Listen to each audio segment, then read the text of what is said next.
কুসুমপুর গ্রামের এক কোণে একটি ছোট্ট পুরাতন কুঁড়ে ঘর ছিল।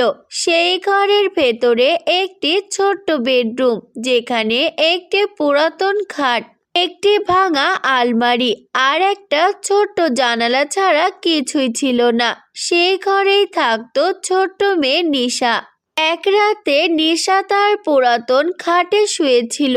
ছাদের ফাঁক দিয়ে চাঁদের আলো তার মুখে পড়ছিল।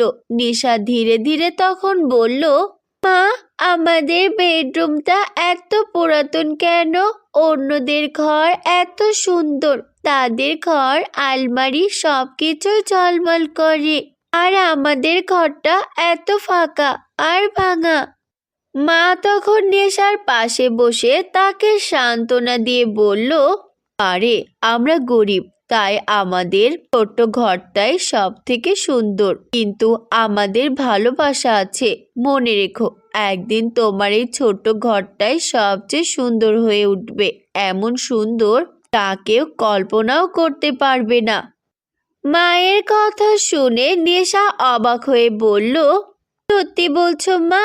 আমাদের এই ছোট্ট বেডরুমটা সুন্দর হয়ে যাবে?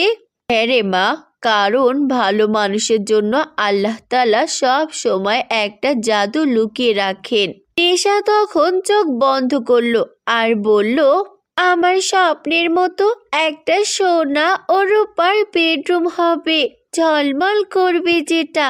নেশার এই আচরণ আর কথাবার্তা শুনে তার মা হাসতে হাসতে রান্নাঘরের দিকে চলে গেল। পরের দিন বিকালে নেশা বাড়ির সামনে বসেছিল।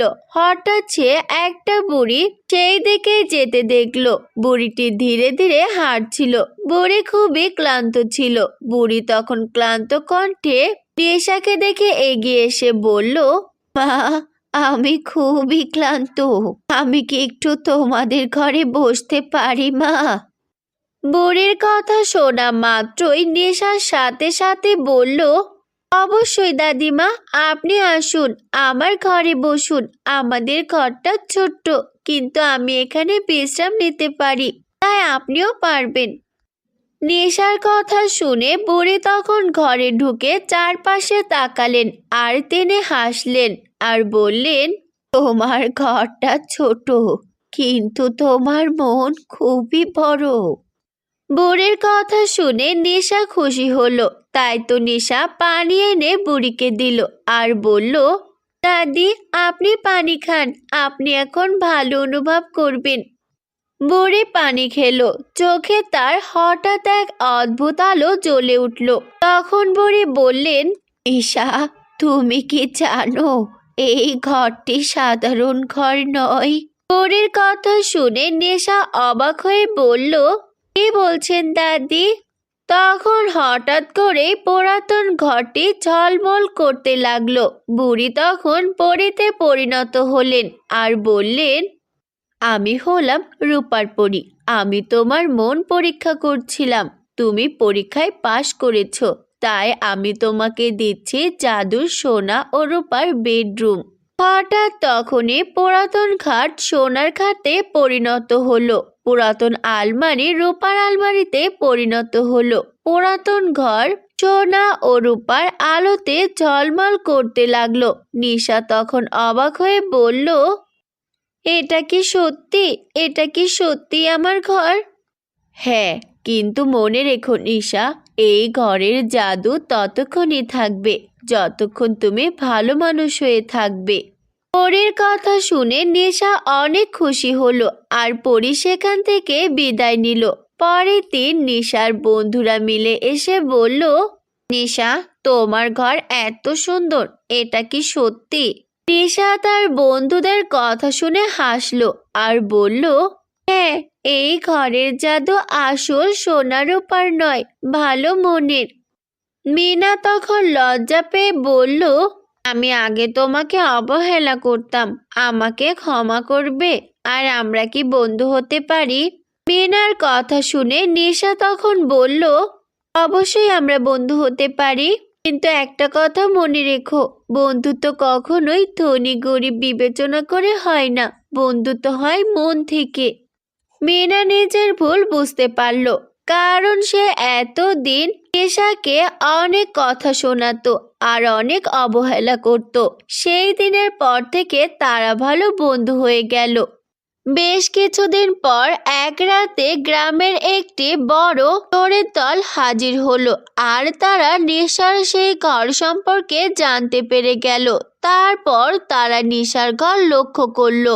এই ঝলমলে ঘর থেকে আমরা সব ধন সম্পদ চুরি করব, আর আমাদের চুরি করতে হবে না।